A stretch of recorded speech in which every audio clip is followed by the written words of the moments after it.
ഒരു ദിവസം കാട്ടിലൂടെ പപ്പു എന്നു പേരുള്ള ഒരു മുയൽക്കുട്ടി തന്റെ അമ്മാവന്റെ വീട്ടിലേക്ക് പോവുകയായിരുന്നു.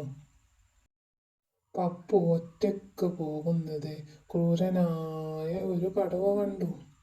അവൻ വേഗം തന്റെ മകനോട് പറഞ്ഞു, മോനെ, നീ വേഗം പോയി ആ മുയൽക്കുട്ടിയോട് കൂട്ടുകൂടണം. എന്നിട്ട് അവനെ നീ സൂത്രത്തിൽ എൻ്റെ അടുത്തേക്ക് കൊണ്ടുവരണം. എന്നിട്ട് നമുക്ക് അവനെ കറി വെച്ച് കഴിക്കാം. ഇത് കേട്ടതും ക്രൂരനായ കടുവക്കുട്ടി വേഗം മുയൽക്കുട്ടിയുടെ അടുത്തേക്ക് പോയി. കടുവക്കുട്ടി മുയൽക്കുട്ടിയോട് ചങ്ങാത്തം കൂടി. അവർ രണ്ടുപേരും പുഴയിൽ നീന്തിക്കളിച്ചു. പാട്ടുകൾ പാടിയും ആപ്പിളുകൾ തിന്നും അവർ കളിച്ചു രസിച്ചു. കടുവക്കുട്ടി ചതിയനാണെന്ന് മുയൽക്കുട്ടിക്ക് അറിയില്ലായിരുന്നു. മുയൽക്കുട്ടിയെ കടുവക്കുട്ടി കടുവയുടെ അടുത്തെത്തിച്ചു.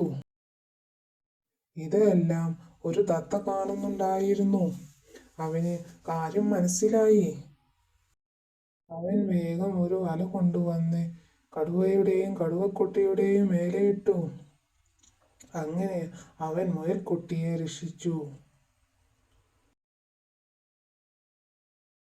മുയൽക്കുട്ടി തത്തയോട് താങ്ക്സ് പറഞ്ഞ് അവൻ വേഗം തന്റെ അമ്മയുടെ അടുത്തേക്ക് പോയി.